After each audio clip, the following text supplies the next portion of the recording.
pleasure. So let's start right away.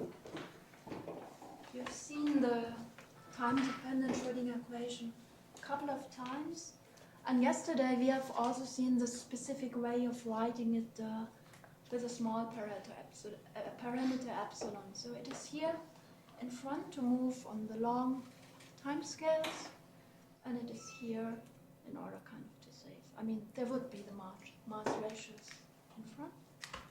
We have initial data, and the line of attack here is that the initial data are general. For my theoretical development, I don't care what it is, as long as it is a square integrable function. Well, later on, of course, I care what it is, but the philosophy of the approximation is I don't exploit any specific properties of the initial datum except that it leads to well-defined dynamics. So, as already stressed several times, the problem is notoriously high-dimensional. However, and now there comes a thing you can view ambivalently. So this parameter epsilon here is small.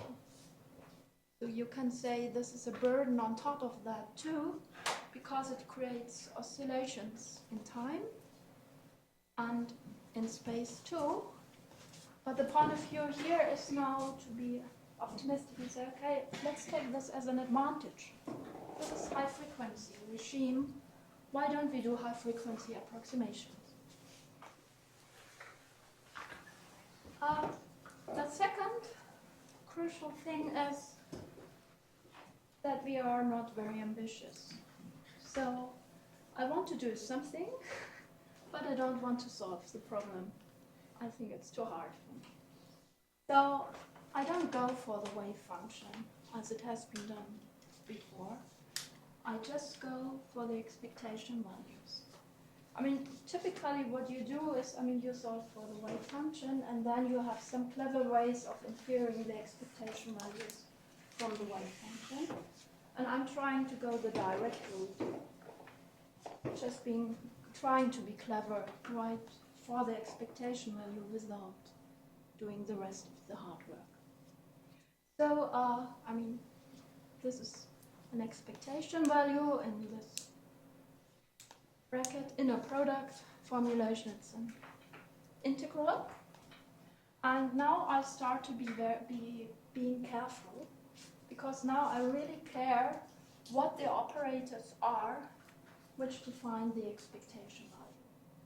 So the line of thought is now that all expectation values of interest come from some classical consideration, and everything which I want to compute in the end is the expectation value which corresponds to something classical, to some function A, which is always here, which is a function in position and momentum.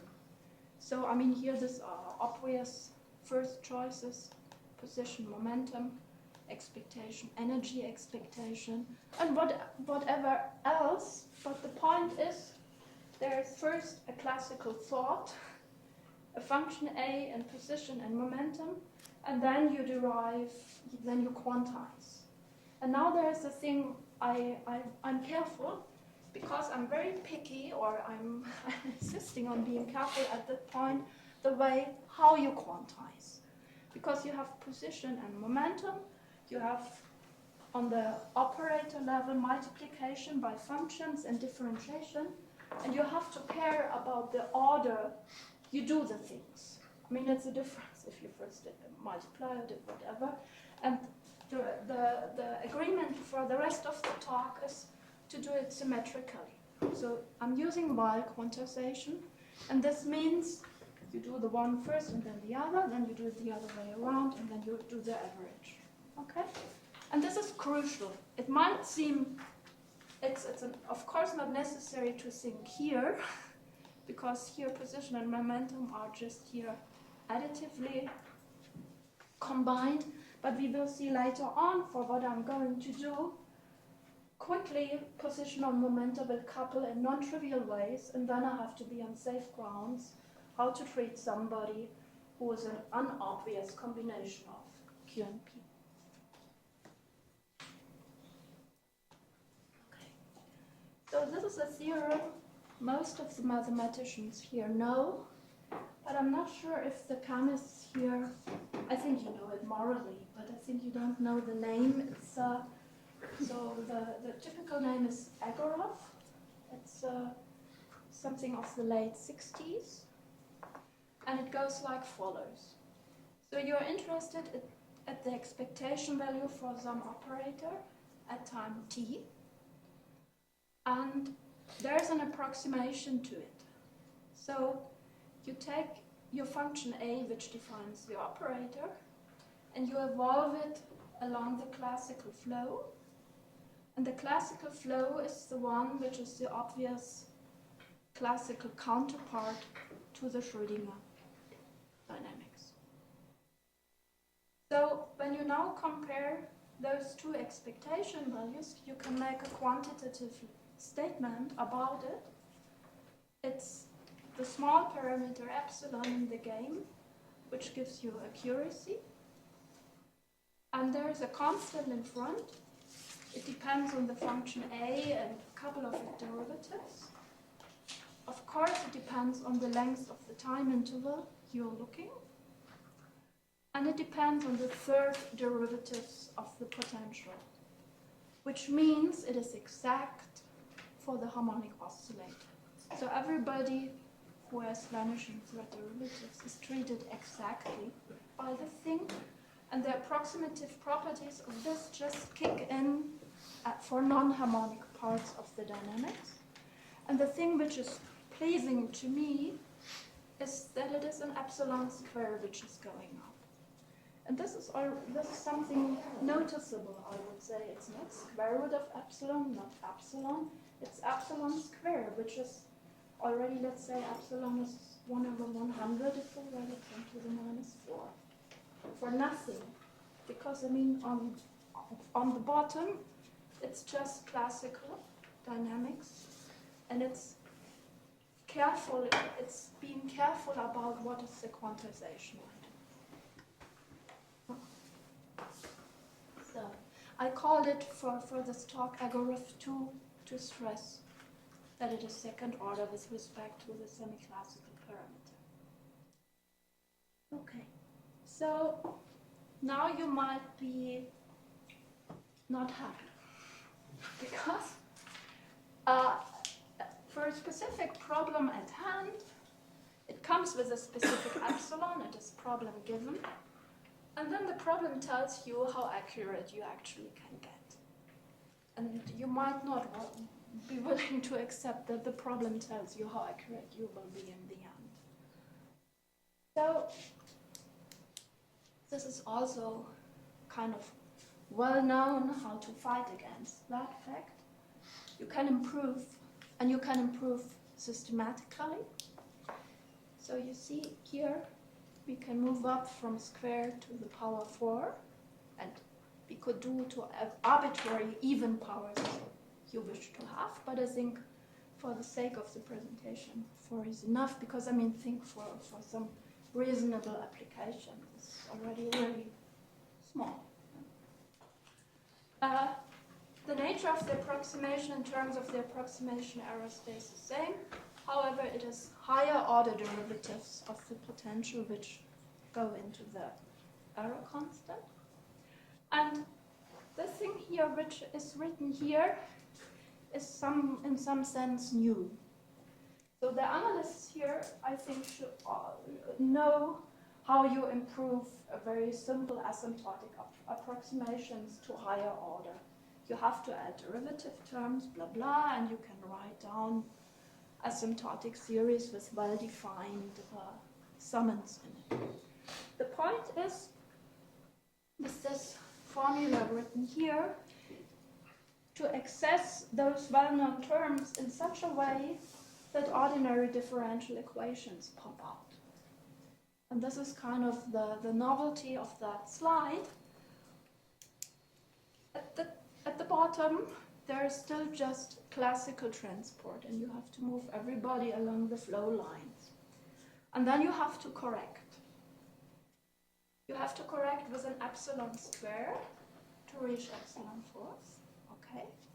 But this is already worth an observation, because this means the correction is small, and the term which is written here needn't be so accurate anymore, because there is a beneficial small prefactor in front of it. So in terms, when you are later thinking about discretizing this, the correction involves a couple of terms, higher derivative, but you don't need to do it as accurately as the leading order guy. Yeah? You just have to balance it. Epsilon times this has to reach the accuracy of that, and in the end, you of course want to reach epsilon of the 4. You don't want to destroy with your discretizations the general approximation order you can get. And now let's discuss qualitatively what's there. You need derivatives, 1, 2, 3 of the observable. You need to evolve everybody along the classical flow.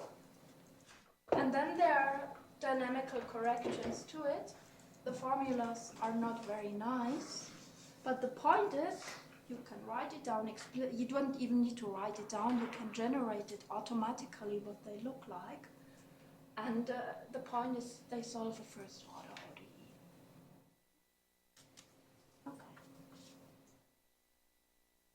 So let's try to make this, to turn it into an algorithm.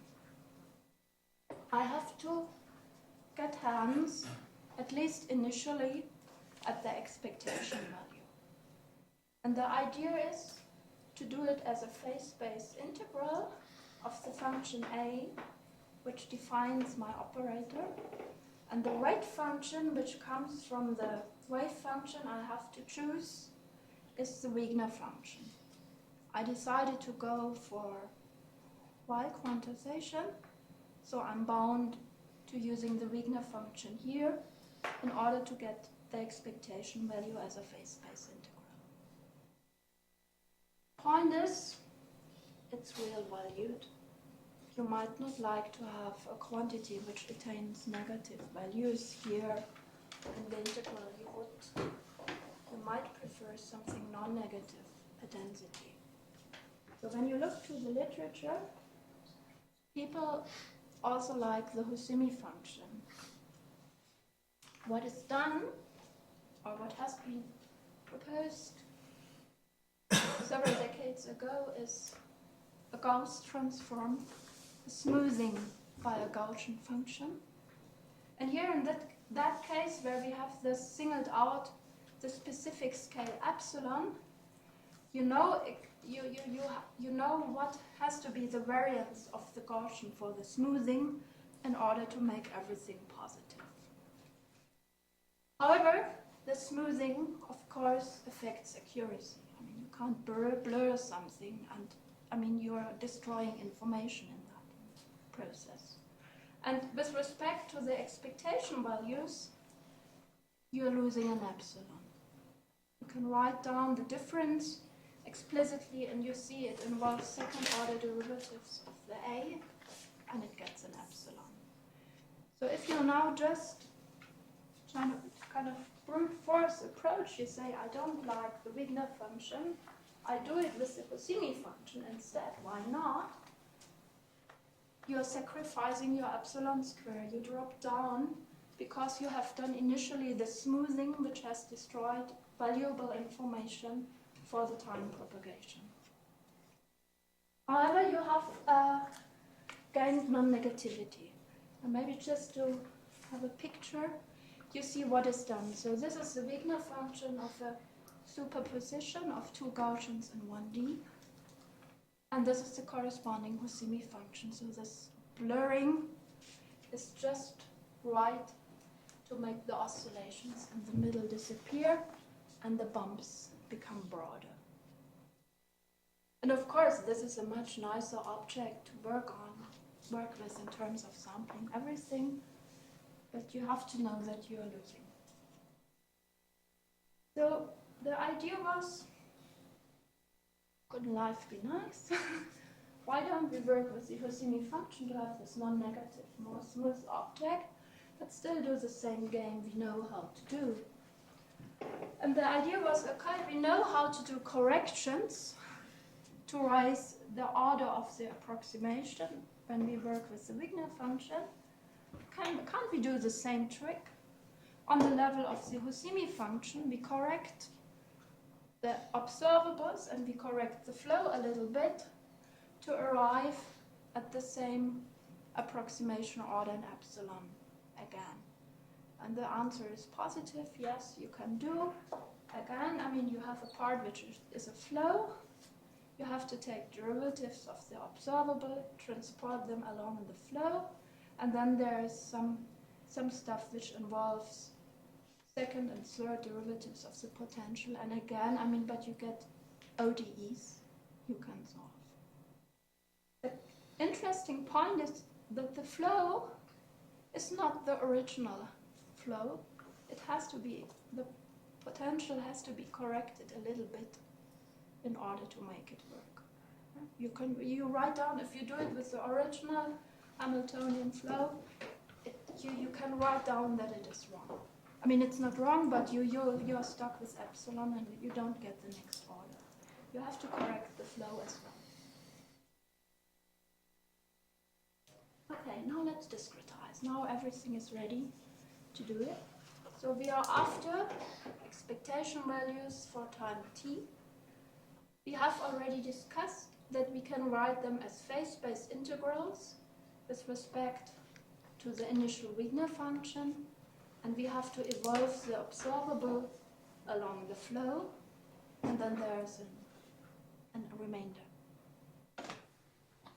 This is an integral. I do numerical quadrature, and since I'm in high dimensions, I want to be very general, so I don't assume not too much on my Wigner function here. I just go for something like Monte Carlo or quasi-Monte Carlo quadrature, nothing complicated. Okay, so here's the discretization of the quadrature, of the integral. I have to discretize my flow, my Hamiltonian flow, and that's it. Yeah. So I have an additional source of error from the quadrature. I have an additional source of error from the time discretization. And on top of that, I have my asymptotic error. And the game is now do the quadrature problem with such an accuracy that you don't spoil the epsilon square.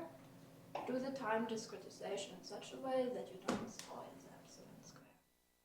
And on top, you want to be efficient, of course. So it's not just accuracy, but you want to be efficient. And this was just written for this second order Agorov, but it's the analogous scheme for all the other games too. If you go for Houdini, you do the same thing with Houdini, but here, instead of the original classical flow, you have this corrected guy. If you go for fourth order, again, here you have the corrected guys. And if you're in a very good mood, you could even go for higher order. But the scheme is, I mean, the game is always the same. Just to be more really thinking about sitting at the computer and implementing, you have to sample the Wigner function or the Houdini function. You have to draw points from that distribution. You have to solve ordinary differential equation. And in the end, you have to sum everybody. Okay, so some plots, let's say for numerical analysts. I have not written theorem, but I mean, this is theorems I've told you, approximations. And now when you try to compute it, you want to see if the asymptotic accuracy I claimed is really there when you do a numerical computation. So this has been a 2D thing torsional motion, kind of cosine potentials. Initially, there is a Gaussian wave packet. I do a reference solution with Fourier collocation in 2D. It's not a big deal. With high accuracy, I get the expectation values from that graph. And then I do the other game, and I will want to compare. So here, this has been the Husimi game. And you see here the black dotted line. So what you see downstairs is epsilon ranging from 10 to the minus 3 up to 10 to the minus 1. So epsilon has been in the equation as placed. The potential is always the same. And we do the same computation for a sequence of epsilons. And then we check the errors for various expectation values. And it turns out, as expected, you see it behaves like epsilon squared. We do the same story for the Egorov. I have to say sorry that here the epsilon is now decreasing. But now you see epsilon 4, which is that dotted, and the rest, I mean the true thing, just the numerical experiment just follows. And you see here you have really, accuracy is 10 to the minus. You have 8 digits, correct. Just by doing classical mechanics right, just by ODEs, yeah? It's just ODEs. And at the moment we are trying to do the Egorov 6, but we have a problem with the reference solution. Okay, so this is one of the things you find sometimes in the Heidelberg papers. There's several Hellenheis problems. This is a 6-dimensional example. When you extract an epsilon, it's 1 over 100. And this is just, now in 6D, for I can't do a 6D wave function computation, yeah? So I just compare with the things I have at home. What I have at home is 2 second-order schemes. I have the Husimi and the Wigner guy. I do it, I compare, and I see when I compare them, I see deviations in expectation values which go up to 10 to the minus 4, so which is consistent with my theoretical considerations.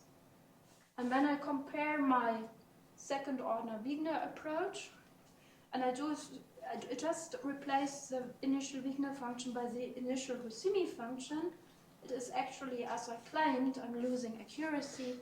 You see we drop down to epsilon, which is 1 over 100. So I really lose this order of magnitude if I'm not careful in the interplay between initial, what is a kind of representation of the initial data and what is later on done with the dynamics. Okay, some credits. So the Egorov 2 is published together with Susanna. It's rather old, 2010. Husimi 2 is out. It's a preprint on the archive. And Egorov 4 is a manuscript with a nasty introduction. So it's only cosmetic which is needed there. And I have to say that the motivation for all this stuff here came from joint work with Clotilde Magnon on crossings, because I realized she's so smart, she knows very much what's going on with crossings, and I'm too stupid to provide accurate enough information for arriving at the crossings. So, but she can do epsilon infinity. I can't do that numerically, but at least there is something like epsilon for. Okay, questions for you? Maybe later at coffee. What is really the desired accuracy you want in that business at the end? And I would be very happy if you give me some benchmark problems, because when I look to the literature, there are so many of them. Might need some guidance which one to do. Thank you.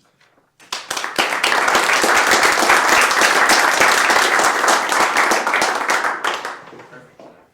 Okay, time for a few questions. How many ODEs do you have to solve? Is it a huge system? Or? It's a huge system. I mean, it scales with the number. It depends where you see it, okay? But I mean, you have to take in, let's say, third-order derivatives of the potential. So you have the 3D tensor, and if you vectorize, it's a big guy. And I think there's definitely, in terms of practical computations, this sets a limit on what you can attack with that. But it's ODEs. I mean, in the end, it's just a very long ODE. So the semi-classical studies in the hope that eventually one will be faster than the quantum solution. Yeah. So can you give some time on the quantum solution? I mean, you have to tell me what you need to do with the No. But I mean, what I can tell you. For the 2D case, where it is really great. When I do it, I mean, it depends on this. Okay, let's say for what I could consider a reference solution here for that thing, I need a resolution of, let's say, like 10 to the minus 8. If I do it on this, I mean, I don't even go on a computer. It's a matter of minutes. For 2D, that's not an issue at all.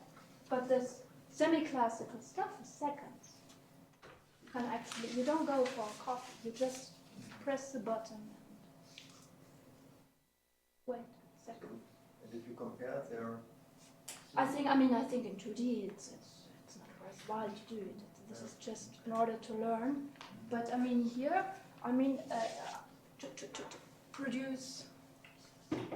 to produce that at that level of accuracy, seconds, minutes. I mean, you even can put now. I mean, this simple approximations cry for GPU. Yeah. So I'm really talking seconds or minutes. Nothing. I have another question to add to your list. Yeah. At the end, you had a list of questions. You need to know how far we need to propagate to get out observables. In terms of time? In terms of not computer's time, but real time, right? Not The computer computing time, yeah. And because surely your approximations do work less well as you Of course. propagate further, right? I mean, And so you need to look for observables that you can calculate in the time that you can Yeah. propagate reasonably accurately. yes, I'm very happy to put that on the list. I mean, this here, time is now implicitly there in the constant. I know how, all of us know how to extract it. We can go the game for this to go for Ehrenfest times, with that approximations, of course. And then you, however, get a very unhappy exponential blow up, which depends on the Lyapunov exponent of the underlying classical dynamics. One more question. Can you possibly say something general again regarding the classical limit from the perspective of the Lindner function? Because to start with, you have this infinite series, this Weyl series, right? Yeah. With which is non-convergent as far as I understood. So this somehow does not affect in the end the nice convergence behavior you get in the semi-classical limit. Maybe the question is not relevant, but What is not converging? So this okay, here- if you just have the equation of motion for the Lindner function, Yeah. you have like the classical Liouville part plus this infinite series. The Of Weyl course. expansion. No. Yes. I mean, in principle, all this here shows that you can cut. Yes, This is a proof that yes. cutting is okay. Okay, so from what I understood from Yeah. like the previous work, that is not necessarily the case. Like especially in cases where you have like quantum interference features showing Now up. you're you're talking systems. Okay. Yeah. This is just scalar.